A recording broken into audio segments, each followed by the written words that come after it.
James Elroy, he understands police psychology and also understands law enforcement culture very, very, very well. I think what I bring to the table is I understand Los Angeles today, and I understand the streets today, and I like to think I have a beat on how the department operates today. And by combining, I think, Elroy's incredible story sense and novelistic story sense and big canvases he's able to create with story, plus sort of my organic understanding of where the city's at on any given day, you end up with an incredibly rich tapestry that the story can play in a very, very, very realistic environment.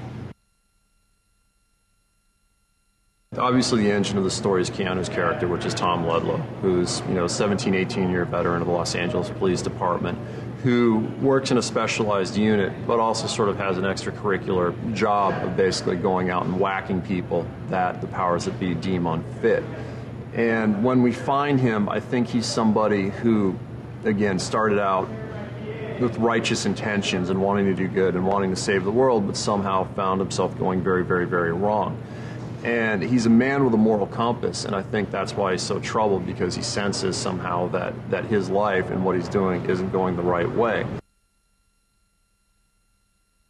Wander is sort of the gravity that holds all this together, and I think in putting this together with the actors and in developing these characters, I always saw Wander as the father of the family, and I saw the vice special family, the vice special unit in which Tom Ludlow works, as a dysfunctional family. And in dysfunctional families, you're often handed your reality by Dad. He tells you how the world is. And outside of the house, it's all corrupt, it's all bad. But in the house, there's love and it's all good, and I'm doing these things to you for your own good. And I think Wander absolutely uses that sort of psychology.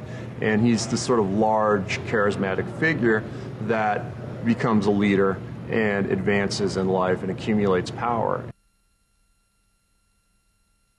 I did put them through a sort of police boot camp to get them trained and have them be believable as law enforcement. Keanu, more than anybody, has put in an incredible, incredible amount of work as he learns the facets of law enforcement. We've taken him on ride-alongs. We've taken him to the neighborhoods.